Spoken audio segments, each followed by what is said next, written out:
আসসালামু আলাইকুম। আমন্ত্রণ গোল্ডেন এজ হোম কেয়ার উত্তর আমেরিকা বাংলা ভিশন সংবাদে আপনাদের সাথে আছি আমি শফিক রায়হান। নয়া প্রশাসনের গুরুত্বপূর্ণ পদে পছন্দসই ব্যক্তি বাছাইয়ের কাজ জারি রেখেছেন নবনির্বাচিত মার্কিন প্রেসিডেন্ট ডোনাল্ড ট্রাম্প। জানা গেছে পররাষ্ট্রমন্ত্রী, জাতীয় নিরাপত্তা উপদেষ্টা সহ বিভিন্ন গুরুত্বপূর্ণ পদে সম্ভাব্য নিয়োগের তালিকা। ট্রাম্পের ঘনিষ্ঠ একাধিক সূত্র মার্কিন গণমাধ্যমে জানিয়েছেন, প্রশাসনে জায়গা পেতে আলোচিতদের তালিকায় আছেন ফ্লোরিডার রিপাবলিকান সিনেটর মার্ক রুবিও, ফ্লোরিডার কংগ্রেসম্যান মাইকেল ওয়ালজ, এলিস স্টাফেনিক। 53 বছর বয়সী মার্ক রুবিওকে পররাষ্ট্রমন্ত্রীর দায়িত্ব দেওয়ার প্রাথমিক সিদ্ধান্ত হলেও এতে পরিবর্তন হতে পারে। গত সপ্তাহে অনুষ্ঠিত নির্বাচনে তৃতীয় দফায় ফ্লোরিডা থেকে নির্বাচিত কংগ্রেসম্যান মাইকেল ওয়েলসকে জাতীয় নিরাপত্তা উপদেষ্টা হিসেবে বেছে নেয়ার সম্ভাবনা রয়েছে।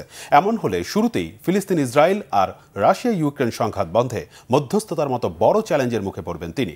জাতিসংঘে মার্কিন রাষ্ট্রদূত হিসেবে মনোনয়ন পেয়েছেন ট্রাম্পের বিশ্বস্ত নিউ ইয়র্কের কংগ্রেসম্যান এলিস স্টাফেনিক। একসময় ট্রাম্পের কট্টর সমালোচক ছিলেন তিনি। পরিবেশ মন্ত্রী হিসেবে ট্রাম্পের সুনজরে আছেন সাবেক কংগ্রেসম্যান লি জেলার্ডিন। আর দ্বিতীয় মেয়াদের প্রশাসনে সাবেক পররাষ্ট্রমন্ত্রী মাইক পম্পেও আর জাতিসংঘে সাবেক মার্কিন রাষ্ট্রদূত নিকি হ্যালিকে না রাখার সিদ্ধান্ত নিয়েছেন ট্রাম্প। রাশিয়ার প্রেসিডেন্ট ভ্লাদিমির পুতিনের সাথে ফোন আলাপে ইউক্রেন যুদ্ধের বিস্তার আর না বাড়ানোর আহ্বান জানিয়েছেন নবনির্বাচিত মার্কিন প্রেসিডেন্ট ডোনাল্ড ট্রাম্প। রবিবার নিউ ইয়র্ক টাইমসের প্রতিবেদনে বলা হয়েছে, যুদ্ধের বিস্তার না বাড়ানোর আহ্বান জানিয়ে রাশিয়ার প্রেসিডেন্ট পুতিনের সাথে বৃহস্পতিবার ফোন আলাপ করেছেন ট্রাম্প। ওই ফোন আলাপে রাশিয়ার আশেপাশে ইউরোপের বিভিন্ন অঞ্চলে মার্কিন সেনা অবস্থানের বিষয়টি উল্লেখ করেছেন ট্রাম্প। মঙ্গলবার মার্কিন প্রেসিডেন্ট নির্বাচনে জয় নিশ্চিতের পর ট্রাম্প ফ্লোরিডায় মারে লাগো রিসোর্ট থেকে পুতিনের সাথে ফোনে কথা বলেন। ইউক্রেনে চলমান যুদ্ধ নিয়ে সমাধানে পৌঁছানোর লক্ষ্যে শিগগিরই পুতিনের সঙ্গে আবার কথা বলার আগ্রহ জানিয়েছেন তিনি।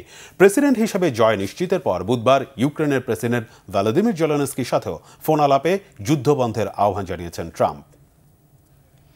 উত্তর আমেরিকার দেশ হাইতিতে যাত্রীবাহী মার্কিন ফ্লাইট লক্ষ্য করে গুলি চালিয়েছে গ্যাং সন্ত্রাসীরা। এতে ভয়ঙ্কর দুর্ঘটনা থেকে যাত্রীরা বেঁচে গেলেও আতঙ্কে স্থগিত হয়েছে বিভিন্ন বিমান পরিবহন সংস্থার হাইতিগামী ফ্লাইট। যুক্তরাষ্ট্রের ফ্লোরিডা থেকে যাওয়া যাত্রীবাহী বিমানের একটি ফ্লাইট পোর্ট অফ প্রিন্সে অবতরণের চেষ্টা করার সময় গুলি ছোড়া হয়েছে। এতে স্পিরিট এয়ারলাইন্সের ফ্লাইটটি সেন্ট লেভার্সচার আন্তর্জাতিক বিমানবন্দরে অবতরণ না করে পার্শ্ববর্তী ডমিনিকান রিপাবলিকানের সান্টিয়াগোতে নিরাপদে অবতরণ করে। পরে জানানো হয়েছে, এই হামলায় বিমানের একজন ক্রু সামান্য আহত হয়েছেন, কোনো যাত্রীর ক্ষয়ক্ষতি হয়নি। অবতরণের পর বিমানটির ক্রুদের বসার জায়গায় বুলেটের বেশ কয়েকটি ক্ষতচিহ্ন পাওয়া গেছে।